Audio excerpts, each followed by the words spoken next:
आज हम इस वीडियो में पॉलिनोमियल्स के बारे में पढ़ेंगे। इससे पहले हम इस चैप्टर से जुड़े हुए कुछ बेसिक्स हैं, पहले वो हम क्लियर करेंगे, उसी के साथ इस चैप्टर को आगे बढ़ाएंगे। सबसे पहली बात हमें याद रखनी है इसमें कॉन्स्टेंट्स। कॉन्स्टेंट्स क्या होते हैं? The numbers represented by numerals or digits are called constants। तो जितने भी न्यूमरल्स हैं, डिजिट्स हैं, उनको हम कांस्टेंट कहते हैं। एग्जाम्पल जैसे आप ले सकते हो 1, 2, 5, 10 एंड सो ऑन, ये सभी कांस्टेंट्स हैं। इसके बाद दूसरा पॉइंट है वेरिएबल्स। वेरिएबल्स क्या है? देखिए, the numbers represented by letters or alphabets of English language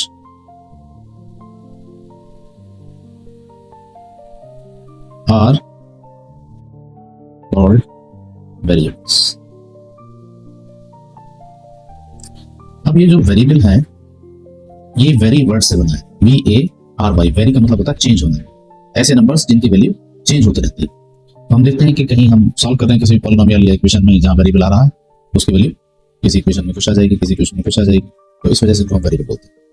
जैसे ABC LMN XYZ।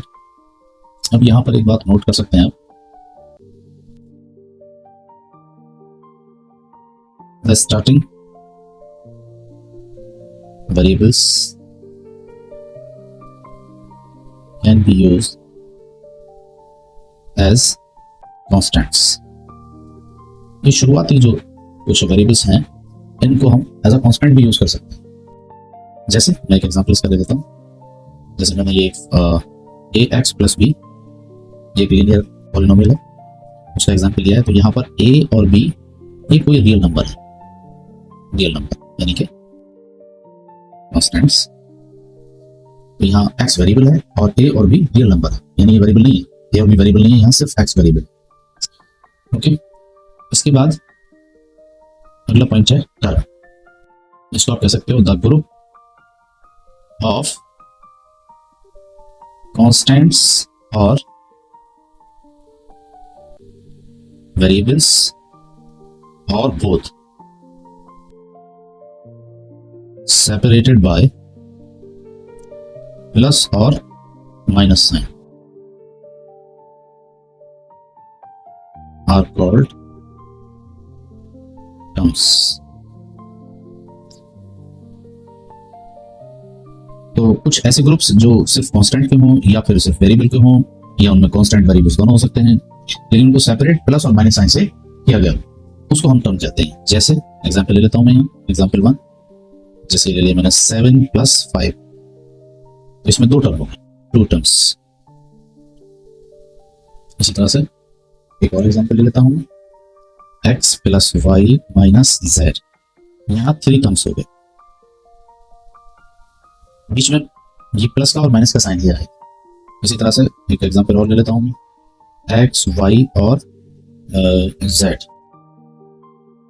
ये सिर्फ एक ही टर्म होगा, 1 टर्म, क्योंकि इसमें ना तो प्लस का साइन आ रहा है ना माइनस का साइन आ रहा है, इसलिए ये 1 टर्म होगा। तो इस तरह से हम टर्म की बात कर सकते हैं। उसके बाद है algebraic expression.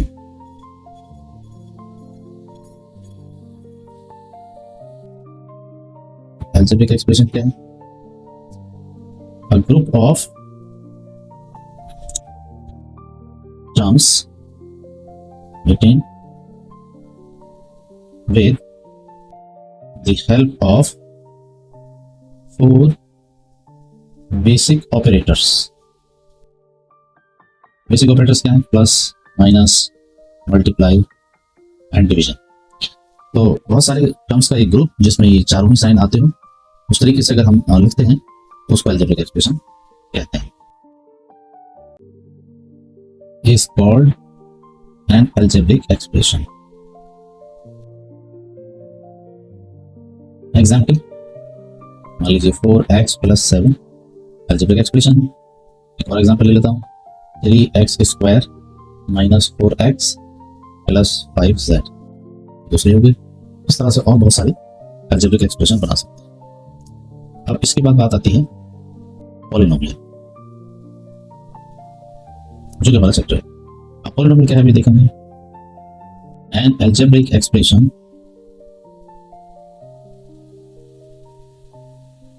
in variable x written in the form of px is equal to a n x raised to the power n plus a n minus 1 x raised to the power n minus 1 plus a n 2 x raised to the power n minus 2 and a 1 x raised to the power 1 a 0 x raised to the power 0, where a n n minus 1 a 1 a 0 ये सभी कोई भी real numbers हो सकते हैं, यानी कि constants, और उसमें जो n होगा वो पॉजिटिव इंटीजर होगा।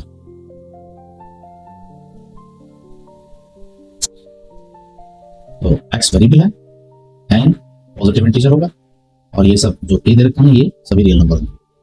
तो एक इस तरह से हम किसी ग्रुप को लिखते हैं, ये टर्म्स के ग्रुप को अलजेब्रिक एक्सप्रेशन तो इस फॉर्म में अगर हम लिख दें, कोई एक वेरिएबल ले लें और उसकी जो पावर हो वो पॉजिटिव इंटीजर हो, तब हम इसको पॉलिनोमियल कहते हैं।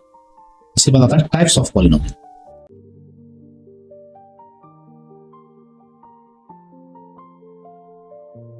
नंबर 1,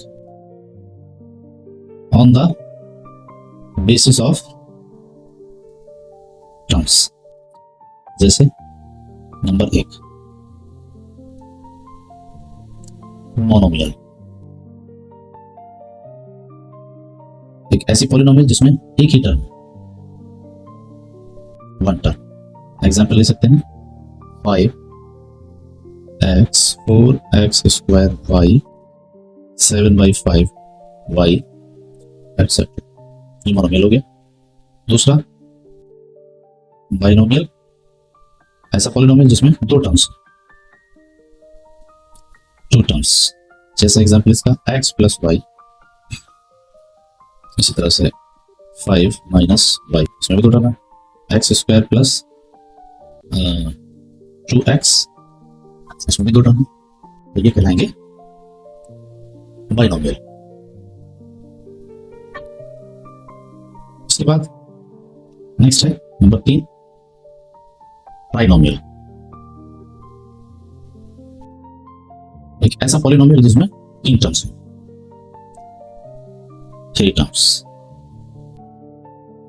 एग्जांपल ले सकते हैं x² + 5x + 6 मान लीजिए, ये देखिए इसमें 3 टर्म्स हैं, ये ट्राइनोमियल हो गया। Number 2, on the basis of degree. अब पॉलिनोमियल की डिग्री यानी उसमें जो भी वेरिएबल दे रखा है उसकी जो हाईएस्ट पावर होती है उसको डिग्री कहते हैं, अभी आगे लिखेंगे हम। तो अब उसके हिसाब से भी हम पॉलिनोमियल के नाम अलग अलग कह सकते हैं। जैसे नंबर 1 लीनियर पॉलिनोमियल,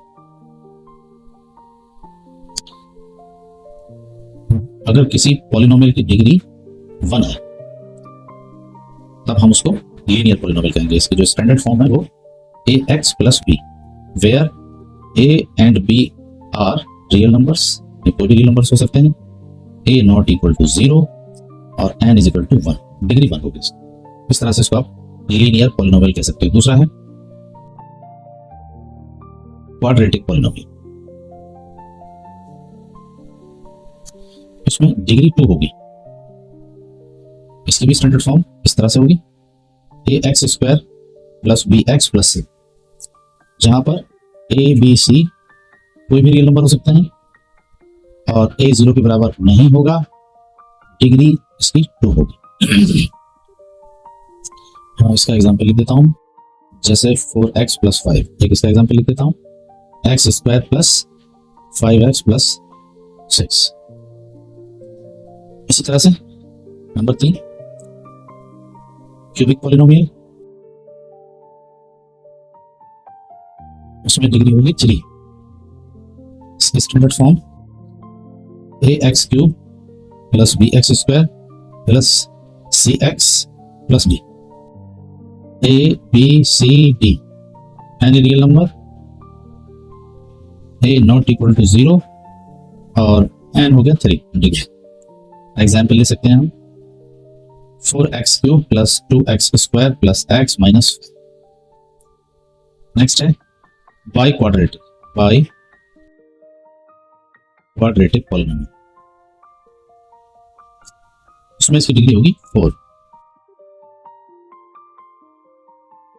इसकी स्टैंडर्ड फॉर्म ax की पावर 4 bx की power 3 cx square dx plus e, इस फॉर्म में हो सकती है, यानी 4 पावर इसकी होगी। एग्जाम्पल 4x की power 4 plus 2x cube plus 7x square plus 5x minus 8। इस तरह से ये डिग्री के बेसिस पर भी हम इसका जो डिफरेंशिएशन है पॉलिनोमियल का वो कर सकते हैं। अब डिग्री ऑफ पॉलिनोमियल जो अभी बीच में आया, ये थोड़ा सा इसके बारे में बोल देता हूँ। Degree of polynomial, the highest power of variable in the given polynomial is called its degree. Example 4x cube plus 3x square minus 7x plus 5। यहाँ पर x की जो सबसे बड़ी पावर है वो 3 है, तो इसलिए इसकी डिग्री 3 है। इसके बाद हम बात करेंगे सॉल्यूशन और रूट्स और zeros of a given polynomial.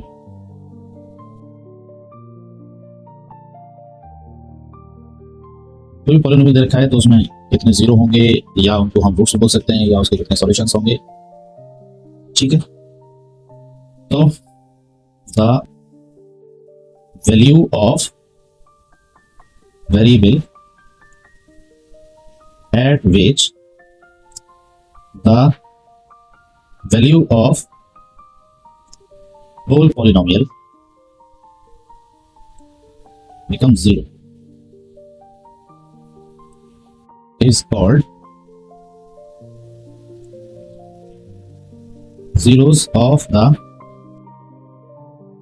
given polynomial। जिससे इसका एक एग्जाम्पल मैं ले लेता हूं, एक्स स्क्वायर माइनस 4, ये पॉलिनोमियल। अब एक्स की वैल्यू निकालने के लिए हम इस पॉलिनोमियल को 0 बराबर रखते हैं।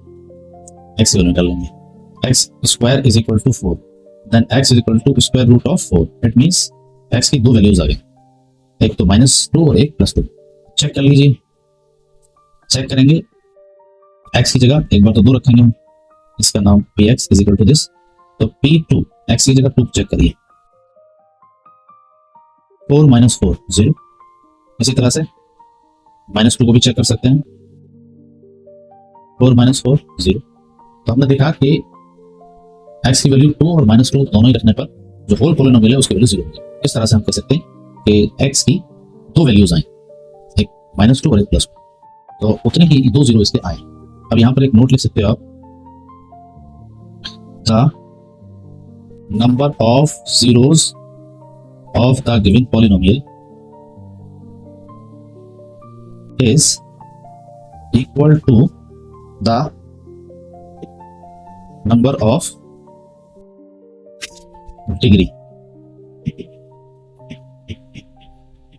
इसका मतलब जितनी डिग्री है किसी भी पॉलिनोमियल की उतने ही उसके 0। जैसे इसका एक और एग्जांपल ले सकता हूं, x + 4,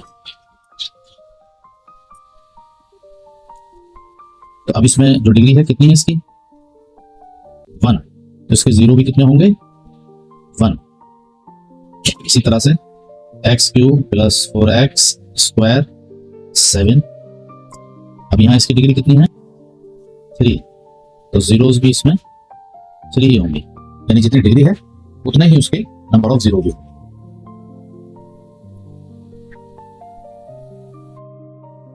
हमारा नेक्स्ट टॉपिक है geometric meaning of zeros of a polynomial.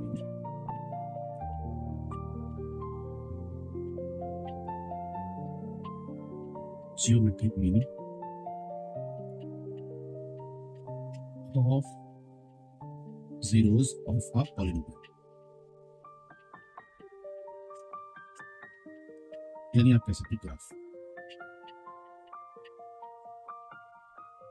अब ये क्या है देखिए, the number of zeros of a given polynomial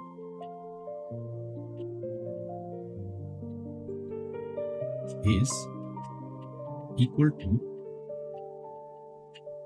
the number of points of intersection the graph on x-axis। इसका मतलब ये हो गया कि जब किसी भी पॉलिनोमियल का ग्राफ बनाएंगे, उसका जो ग्राफ होगा वो एक्स एक्सिस को जितने नंबर ऑफ पॉइंट्स पर इंटरसेक्ट करेगा उतने ही उसके जीरो होंगे। जैसे कुछ एग्जांपल ले सकते हैं। Number 1, for linear polynomial. Linear polynomial के लिए हम लेते हैं standard form ax plus b होता है। जैसे अब मान लीजिए कोई एग्जांपल इसका भी ले लेता हूँ मैं, इसका ग्राफ हम चेक करेंगे। 2x प्लस 3, ये हमने लीनियर पॉलिनोमियल ले ली, तो इसको आप ऐड कर सकते हो। 2x y is equal to 2x plus 3। यहाँ पर हम x की वैल्यू पुट करेंगे, y की वैल्यू आती जाएगी। तो x की वैल्यू अगर मैं 0 पुट करता हूँ तो y की वैल्यू 2 इंटू 0 प्लस 3 आ जाएगी। x की वैल्यू 1 करता हूँ मान लीजिए, तो y की वैल्यू हो जाएगी 2 into 1 plus 3 is equal to 5। x की वैल्यू मान लीजिए -1 रखी मैंने, तो y की वैल्यू हो जाएगी 2 इंटू -1 प्लस 3, यानी -2 प्लस 3 इज इक्वल टू +1। अब इसकी एक छोटी सी टेबल बना लीजिए, फिर हम इसका ग्राफ चेक करेंगे। x की वैल्यू हमने 0 1 -1 लिया, तो 0 पर i है 3, 1 पर 5 और -1 पर पॉजिटिव। अब अगर मैं इसका ग्राफ बनाऊं,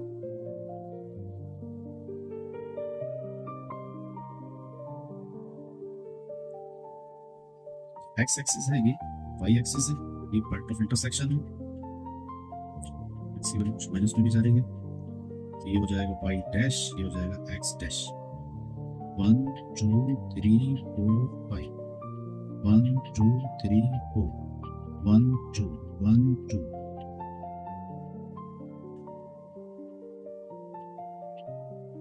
-1 -2 -1 -1। ये हमने इसका अब ग्राफ ड्रॉ करेंगे। x एक्सिस पर y पर 0 है और y एक्सिस पर 3 पॉइंट्स है, तो एक पॉइंट हमें यही मिलेगा।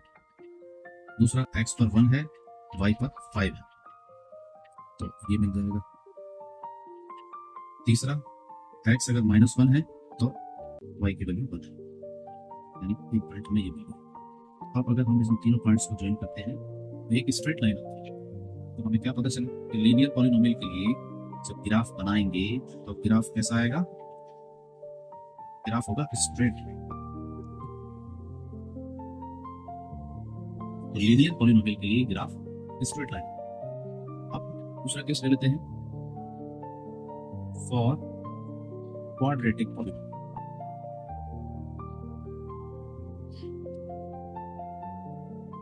Quadratic polynomial px is equal to ax square plus bx plus c। इसके लिए भी हम चेक करेंगे, तो एग्जाम्पल इसका भी ले लेता हूँ। px, या इसको हम y मान सकते हैं, px equal to y equal to x square plus 5x plus 6। यहाँ पर भी जब हम एक्स की वैल्यू रखेगी तो वाई की वैल्यू आती जाएगी। इस तरह से कुछ वैल्यूज मैं ले लेता हूँ। जैसे एक्स की वैल्यू मैंने ले ली 0, तो वाई की वैल्यू हो जाएगी 0 + 0 + 6 + 6।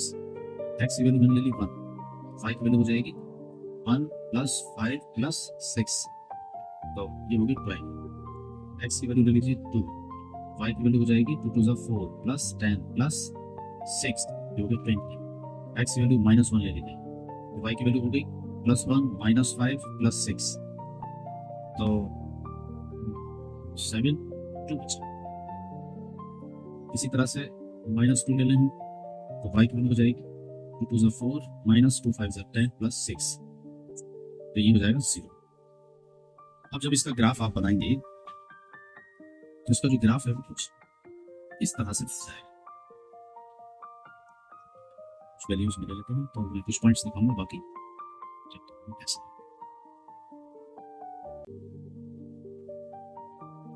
एक्स वाई 1 2 3 4 5 पॉइंट हमने ले ली 1 2 3 4 5। X 0 1 2 -1 -2 6 12 20 2 and 0। यहाँ से आप दो का ले लेता हूँ मैं 2 4 6 8 10 12, इसी तरह से यहाँ पर ले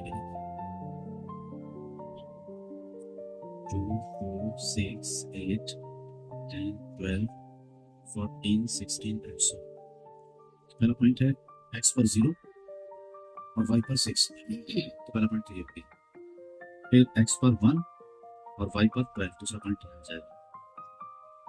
तीसरा पॉइंट 2 पर 20, 20 कहीं यहाँ ऊपर जाकर के कहीं होगा, इधर आ जाइए -1 -2 पर, तो -2 -4, तो -1 यहाँ कहीं होगी, -1 पर है 2, पहला पॉइंट हो गया। -2 पर है 0, -2 पर 0 ही नहीं है, तो कुछ इस तरह से ये ग्राफ बनेगा। तो अब हम देख रहे हैं कि ये जो ग्राफ है वो एक्स एक्सिस को 2 पॉइंट्स पर इंटरसेक्ट करेगा। एक पॉइंट ये दिख रहा है मुझे, और एक पॉइंट ये दिख रहा है। तो इस केस में जो इसका जो ग्राफ होगा, इस ग्राफ को कहते हैं पैराबोला। ये पैराबोला कहलाता है। अब इसमें भी केस है, नोट है केस 1 इफ इसमें जो a है अगर ये 0 है तो ये जो पैराबोला है, पैराबोला ओपन्स अपवर्ड, ये ऊपर की तरफ ओपन होगा। और इफ a <0 है, पैराबोला ओपन्स डाउनवर्ड, तो नीचे की तरफ इस तरह से ये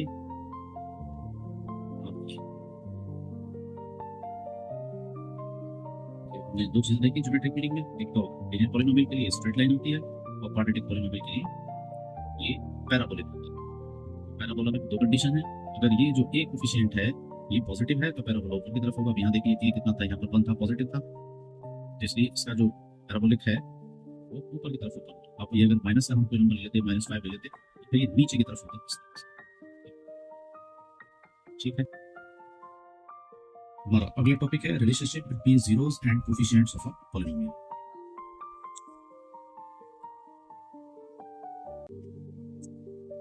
relationships between zeros and coefficients of a polynomial।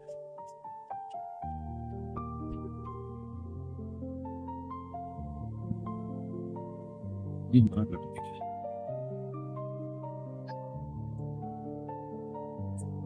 अब इसमें हम केस फर्स्ट लेंगे फॉर लीनियर पॉलिनोमियल।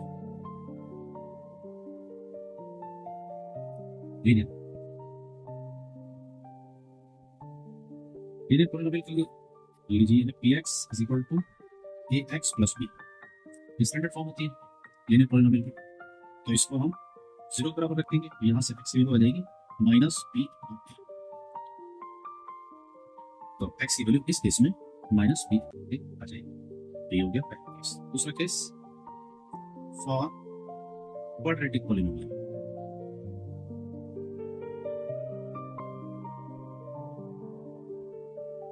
अब क्वाड्रेटिक पॉलिनोमियल के लिए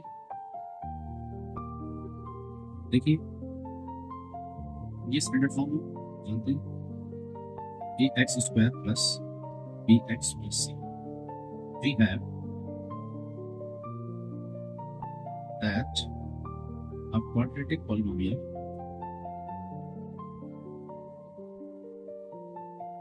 has two zeros. आप जानते हैं क्वाड्रेटिक पॉलिनोमियल के 2 zeros होते हैं। क्यों? क्योंकि इसकी 2 डिग्री है। एक का नाम अल्फा एंड दूसरे का हम बीटा कहते हैं। So x minus alpha and x minus beta are two factors of px. तो x minus alpha और x minus beta इसके फैक्टर होता है। आप रिलेशनशिप फाइंड करने के लिए ax plus b c is equal to x और x minus alpha और x minus beta, ये इसके बराबर। इसकी जब फैक्टर करेंगे तो इस तरह से बच जाएगा। अब इसको आप ओपन कर लीजिए, ब्रैकेट ओपन करेंगे तो x square minus alpha plus beta x plus alpha into bracket को खोल सकते हैं तो के एक्स स्क्वायर माइनस के alpha plus beta x plus के अल्फा इंटू बीटा। अब दोनों साइड को कंपेयर करेंगे, दोनों साइड के कोफिशिएंट्स को कंपेयर करेंगे on comparing coefficients of above equation। दोनों साइड में कंपेयर करेंगे तो a की वैल्यू आ गई k के बराबर। x का कोफिशिएंट इधर भी है, इधर x का कोफिशिएंट है तो minus a alpha plus beta ये इसका कोफिशिएंट है। इधर देखेंगे c, इधर कितना है, c is equal to k alpha beta. तो इसको आप इक्वेशन 1 मान सकते हो, इसको 2 मान सकते हो, इसको 3 मान सकते हो।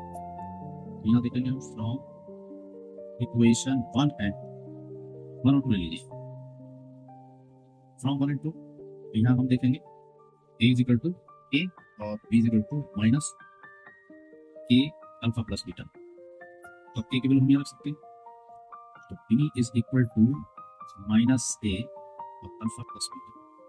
इधर चला जाएगा तो आप कह सकते हो कि alpha plus beta is equal to minus b upon a। तो ये आ गया एक relation, sum of zeros is equal to minus b upon a। इसी तरह से ले लीजिए फ्रॉम इक्वेशन 2 एंड 3 से ले लीजिए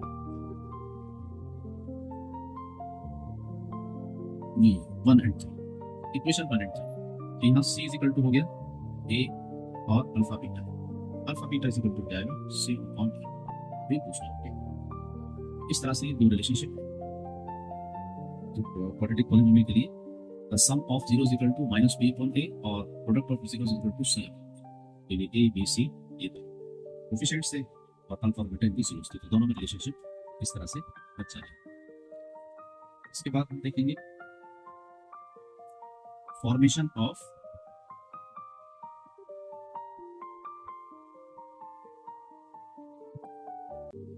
quadratic polynomial।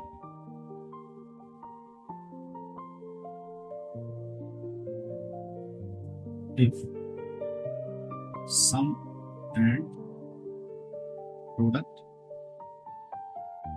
of zeros are given। अगर सम ऑफ प्रोडक्ट दे रखा है तो हमें एक क्वाड्रेटिक पॉलिनोमियल फॉर्म करना होगा। तो किस तरह से करेंगे, ठीक है। तो एग्जांपल एक ले लेता हूँ। मान लीजिए सम ऑफ जीरोस दे रखा है 1 अपॉन 2 और प्रोडक्ट दे रखा है मान लीजिए 5। अब हमें क्वाड्रेटिक पॉलिनोमियल बनाना है। कैसे बनाएंगे, तो सम का मतलब alpha plus beta is equal to 1 upon 2 ये है, ये किसके बराबर होता है, minus b upon a is equal to 1 upon a। इसी तरह से प्रोडक्ट यानी alpha into beta is equal to 5, B किसके बराबर होता है C upon A is equal to 5, इसके नीचे 1। अब यहाँ इधर वाले साइड में देखेंगे इसका जो डिनोमिनेटर है 2 है और यहाँ क्या है डिनोमिनेटर 1, तो इसको भी 2 कर देगा हमें। तो क्या करना पड़ेगा हमें 2 का मल्टीप्लाई पर भी न्यूमरेटर डिनोमिनेटर दोनों में करना पड़ेगा। इसका मतलब ये हो गया 10 अपॉन 2। अब यहाँ आप देख सकते हो इक्वेशन 1 हो गई, ये इक्वेशन 2 हो गई। अगर हम इन दोनों को कंपेयर करेंगे ऑन कंपेयरिंग इक्वेशन 1 एंड 2 दोनों कंपेयर करें तो माइनस बी अपॉन ए दिख रहा है यहाँ 1 अपॉन 2, यहाँ पर भी सी अपॉन ए है और यहाँ पर 2 है, तो ए की वैल्यू तो हो गई और माइनस बी की वैल्यू हो गई 1, इसका मतलब बी इज इक्वल टू हो गया -1 और सी की वैल्यू हो गई 10। अब क्वाड्रेटिक इक्वेशन क्वाड्रेटिक पॉलिनोमियल क्या हो जाएगा, स्टैंडर्ड फॉर्म हम जानते हैं bx is equal to ax square plus bx plus a की वैल्यू कितनी निकालते हैं हमने, a की वैल्यू है 2, ये हो गया 2x स्क्वायर, b की वैल्यू है -1 तो -1x प्लस 10, ये क्वाड्रेटिक पॉलिनोमियल बन जाएगा। इस तरह से ये आप अगर सम और प्रोडक्ट दोनों दे रखे हैं तो हम क्वाड्रेटिक पॉलिनोमियल फॉर्म कर सकते हैं।